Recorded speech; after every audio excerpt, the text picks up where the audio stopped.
জমে উঠেছে চট্টগ্রাম বিশ্ববিদ্যালয় কেন্দ্রীয় ছাত্র সংসদ চাকসু নির্বাচনে। ইশতেহার ঘোষণার পর সকল প্যানেলের প্রার্থীরা ছুটছেন, শিক্ষার্থীদের দ্বারে দ্বারে দিচ্ছেন নানা প্রতিশ্রুতি। ইশতেহারে নারী শিক্ষার্থীদের নিরাপত্তা, সাইবার বুলিং, বাসযোগ্য ক্যাম্পাস বিনির্মাণের কথা ফুটে উঠেছে।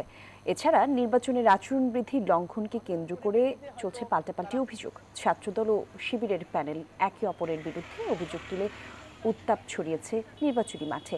আর আগামী 13 অক্টোবর রাত 12টা পর্যন্ত চলবে আনুষ্ঠানিক প্রচারণা, আর 15 অক্টোবর অনুষ্ঠিত হবে চাকসু নির্বাচনের ভোট গ্রহণ। আমরা বিশ্ববিদ্যালয়ের ফ্যাকাল্টি হল এবং যে কটেজগুলো আছে এইগুলোতে আমরা যাচ্ছি এবং স্টেশনে আমরা গণসংযোগ করছি। শিক্ষার্থীরা আমাদেরকে সাড়া দিচ্ছে।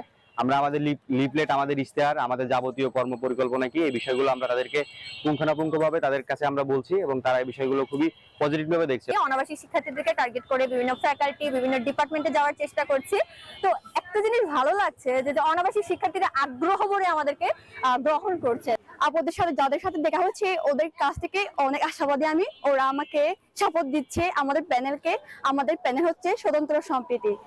নির্বাচনের আরো খবরাখবর জানাতে চট্টগ্রাম বিশ্ববিদ্যালয় থেকে সহকর্মী তামিম শরীফ যোগ দিচ্ছেন। তামিম, ইশতেহার ঘোষণার পর প্রার্থীদের ব্যস্ততা কেমন দেখছেন জানাবেন, আর ভোটাররা কি বলছেন সেই তথ্য জানাবেন।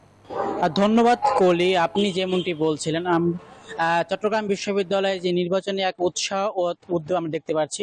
সকাল থেকে আমরা দেখছি যে বিভিন্ন ফ্যাকাল্টিতে প্রার্থীরা যাচ্ছেন, তারা ভোটারদের মন জয় করার জন্য যে ইশতেহার, সেই ইশতেহারের কথা বলছেন এবং কি তারা আরও বলছেন যে যোগ্য প্রার্থীকে তারা বেছে নেবেন।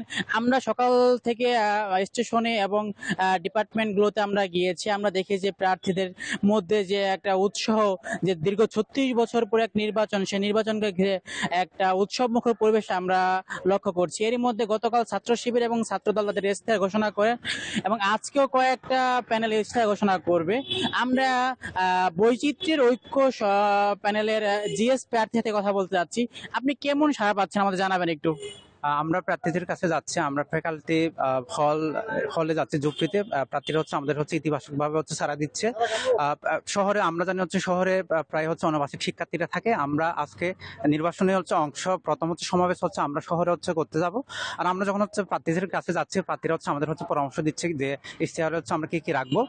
সেটার ভিত্তিতে আমরা ইশতেহার আমরা তৈরি করেছি। কিছুক্ষণ পর আমরা সংবাদ সম্মেলনের মাধ্যমে আমাদের ইশতেহার আমরা ঘোষণা করবো। ধন্যবাদ। হ্যাঁ, ধন্যবাদ। যেমনটি বলছি আমরা শুনছিলাম, আমরা দেখছি যে দিনে শিক্ষার্থীরা যাচ্ছে এবং সন্ধ্যার পরে দেখছি প্রার্থীরা আবাসিক হলগুলোতে যাচ্ছেন। হলগুলোতে গিয়ে শিক্ষার্থীদেরকে তাদের যে ইশতেহার, সেই ইশতেহার বলছেন এবং শিক্ষার্থীরা বলছে বাসযোগ্য ক্যাম্পাস গড়ে উঠুক, এমনটা প্রার্থী আসুক। এই ছিল চট্টগ্রাম থেকে কলিং। ধন্যবাদ আপনাকে তামিম।